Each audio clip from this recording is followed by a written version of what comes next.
52ರ ಮುದುಕನೊಂದಿಗೆ Young aunty living together. ನನಗೆ ಬಿಟ್ರೆ ಯಾರು ಸಿಗಬಾರ್ದಂತ ಕೊಂದೇ ಬಿಟ್ಟ.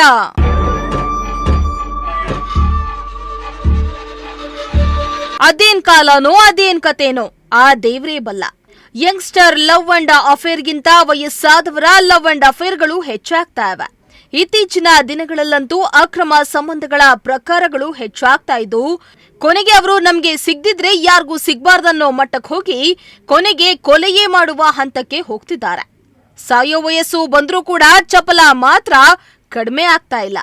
ಯಂಗ್ ಆಂಟಿಯರೊಂದಿಗೆ ಸಂಬಂಧ ಬೆಳೆಸ್ತಾ ಇರೋದು ಕಾಮನ್ ಆಗ್ಬಿಟ್ಟಿದೆ. 26 ವಯಸ್ಸಿನ ಆಂಟಿಯೊಂದಿಗೆ ಲಿವಿಂಗ್ ಟುಗೆದರ್ನಲ್ಲಿದ್ದ 52ರ ಮುದುಕನೋರ್ವ ತನ್ನ ಪ್ರೇಯಸಿಗೆ ಪೆಟ್ರೋಲ್ ಸುರಿದು ಬೆಂಕಿ ಹಚ್ಚಿ ಕೊಂದಿರೋ ಭಯಾನಕ ಘಟನೆ ಬೆಂಗಳೂರು ಹೊರ ವಲಯದ ಆನೇಕಲ್ ಬಳಿ ನಡೆದಿದೆ.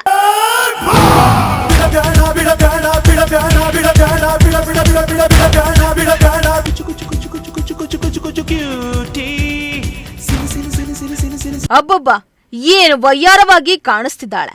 ಇವಳ ಮೈ ಮಾಟಕ್ಕೆ ಮನ ಸೋಲದವರೇ ಇಲ್ಲ ಕಣ್ರೆ. ಈಕೆ ಹೆಸರು ವನಜಾಕ್ಷಿ. ಜಸ್ಟ್ 26 ವರ್ಷ ಅಷ್ಟೇ. ಬೆಂಗಳೂರಿನ ಆನೇಕಲ್ ಬಳಿಯ ಮಳೆನಲ್ಲಸಂದ್ರದ ನಿವಾಸಿಯಾಗಿದ್ಲು. ಮದುವೆಯಾಗಿ ಒಂದು ಮಗು ಕೂಡ ಇದೆ. ಆದ್ರೆ ಗಂಡನೊಂದಿಗೆ ಸಂಬಂಧ ಸರಿ ಬರಲ್ಲ ಅಂತ ಗಂಡನಿಂದ ದೂರವಾಗಿ ಬದುಕ್ತಾ ಇದ್ಲು. ಆದ್ರೆ ಕಳೆದ 6 ತಿಂಗಳ ಹಿಂದೆಯಷ್ಟೇ ಗಂಡನನ್ನ ಕಳೆದುಕೊಂಡಿದ್ಲು. ಆಗ ಪರಿಚಯವಾದನೇ ಆರೋಪಿ ವಿಠಲ.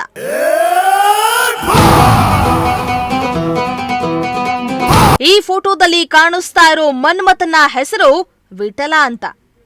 ಈತನಿಗೆ 52 ವರ್ಷ ವಯಸ್ಸು. ಜೀವನದ ಎಲ್ಲ ಕಷ್ಟ ಸುಖವನ್ನ ನೋಡಿದ್ದವ. ಕ್ಯಾಬ್ ಡ್ರೈವರ್ ಆಗಿ ಕೆಲಸ ಮಾಡ್ತಾ ಇದ್ದ. ಇನ್ನೇನೋ ಚಟ್ಟಕ್ಕೆ ಹತ್ತೋ ವಯಸ್ಸು ಬಂದಿದ್ರೂ ಕೂಡ ಚಪಲ ಮಾತ್ರ ಕಡಿಮೆ ಆಗ್ತಲೇ ಇರಲಿಲ್ಲ. ಈ ರತಿ ಮನ್ಮಥನಿಗೆ ಈಗಾಗಲೇ ಒಂದಲ್ಲ 2 ಮದುವೆ ಆಗಿದೆ ಕಣ್ರಿ.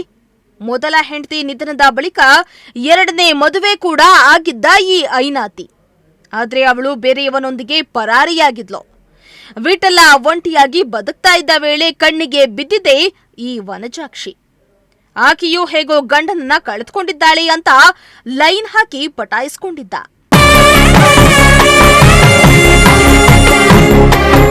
ವಿಧವೆ ವನಜಾಕ್ಷಿ ಹಾಗೂ ಕ್ಯಾಬ್ ಡ್ರೈವರ್ ಆಗಿದ್ದ ವಿಠಲ ಇಬ್ಬರು ಆನೇಕಲ್ ಬಳಿಯ ಮಳೆನಲ್ಲಸಂದ್ರದ ನಿವಾಸಿಗಳಾಗಿದ್ರು.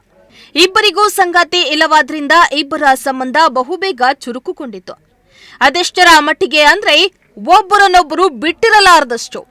ಕೊನೆಗೆ ಇಬ್ಬರು ಸುಮಾರು 3-4 ವರ್ಷಗಳಿಂದ ಲಿವಿಂಗ್ ಟುಗೆದರ್ನಲ್ಲಿದ್ದು ಲೈಫ್ ಲೀಡ್ ಮಾಡ್ತಾ ಇದ್ರು. ಆದ್ರೆ ಇತ್ತೀಚಿನ ದಿನಗಳಲ್ಲಿ ವನಜಾಕ್ಷಿ ಅಂಕಲ್ ವಯಸ್ಸಿನ ವಿಠಲನನ್ನ ಕಡೆಗಣಿಸಲು ಶುರು ಮಾಡಿದ್ಲಂತೆ.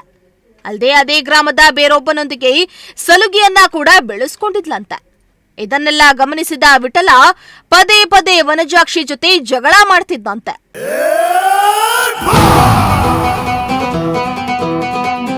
ಕಳೆದ ಶನಿವಾರ ವನಜಾಕ್ಷಿ ತನ್ನ ಸಂಬಂಧಿಕರೊಂದಿಗೆ ಕಾರ್ನಲ್ಲಿ ಬನ್ನೇರುಘಟ್ಟದಿಂದ ಬಸವನಪುರಕ್ಕೆ ಹೋಗ್ತಾ ಇದ್ರು. ಇದನ್ನ ಗಮನಿಸಿದ ವಿಠಲನಿಗೆ ಪಿತ್ತ ನೆತ್ತಿಗೇರಿತನ್ಸುತ್ತೆ. ನನಗೆ ಸಿಗದ ನನ್ನ ಅರಗಿಣಿ ಮತ್ಯಾರಿಗೂ ಸಿಗಬಾರ್ದಂತ ಪ್ಲಾನ್ ಮಾಡ್ಕೊಂಡಿದ್ದ ವಿಠಲ 5 ಲೀಟರ್ ಪೆಟ್ರೋಲ್ ಅನ್ನ ಖರೀದಿಸಿದ. ಹುಳಿಮಾವು ವ್ಯಾಪ್ತಿಯ ಹೊಮ್ಮದೇವನಹಳ್ಳಿ ಬಳಿ ವನಜಾಕ್ಷಿ ಇದ್ದ ಕಾರನ್ನ ಹಿಂಬಾಲಿಸಿಕೊಂಡು ಹೋಗಿ ಹಿಂದೆಯಿಂದ ಪದೇ ಪದೇ ಹಾರನನ್ನ ಮಾಡಿ ನಿಲ್ಲಿಸುವಂತೆ ಸೂಚನೆಯನ್ನ ನೀಡ್ತಾ ಇದ್ದ. ಆದ್ರೆ ಕಾರನ್ನ ನಿಲ್ಲಿಸದೆ ಮುಂದೆ ಹೋಗ್ತಾ ಇದ್ದು, ಅದ್ಯಾವಾಗ ಕಾರು ನಿಲ್ಲಿಸ್ತೋ ಕೂಡ್ಲೆ ಪೆಟ್ರೋಲ್ ತಗೊಂಡು ಬಂದು ಕಾರ್ ಮೇಲೆ ಏಕಾಏಕಿ ಪೆಟ್ರೋಲ್ ಸುರಿದಿದ್ದಾನೆ. ಕೂಡ್ಲೆ ತಪ್ಪಿಸಿಕೊಳ್ಳಲು ವನಜಾಕ್ಷಿ ಕಾರ್ನಿಂದ ಇಳಿದು ಓಡಲಾರಂಭಿಸಿದ್ಲು. ಆದ್ರೂ ಬಿಡದ ವಿಠಲ ಪೆಟ್ರೋಲ್ ಹಿಡಿದುಕೊಂಡು ವನಜಾಕ್ಷಿಯನ್ನ ಅಟ್ಟಾಡ್ಸ್ಕೊಂಡು ಹೋಗಿದ್ದ. ಪೆಟ್ರೋಲ್ ಸುರಿದು ಬೆಂಕಿ ಹಚ್ಚೇ ಬಿಟ್ಟ.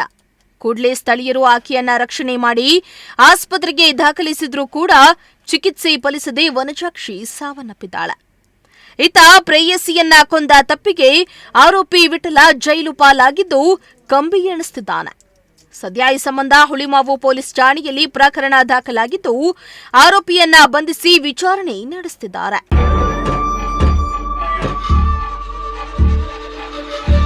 ಅದೇನೇ ಆಗ್ಲಿ, ಇಬ್ಬರಿಗೂ ಸಂಗಾತಿ ಇರಲಿಲ್ಲ. ಲಿವಿಂಗ್ ಟುಗೆದರ್ನಲ್ಲಿರೋದ್ರ ಬದಲು ಸಂಪ್ರದಾಯವಾಗಿ ಮದುವೆಯಾಗಿ ಸಂಸಾರ ಮಾಡಿಕೊಂಡು ಜೀವನ ಮಾಡಿದ್ರೆ ಸುಂದರ ಬದುಕು ಅವರದ್ದಾಗಿತ್ತೋ ಏನೋ. ಆದ್ರೆ ಆತುರದ ನಿರ್ಧಾರವೋ ಏನೋ ಅಥವಾ ಹುಚ್ಚು ಪ್ರೀತಿಯೋ ಏನೋ, ಲಿವಿಂಗ್ ಟುಗೆದರ್ನಲ್ಲಿದ್ದ ಪ್ರೇಯಸಿಯನ್ನೇ ಕೊಂದು ತಾನು ಕೂಡ ಜೈಲು ಪಾಲಾಗಿದ್ದು ಮಾತ್ರ ದುರಂತ. Bureau report, Prajashakti TV.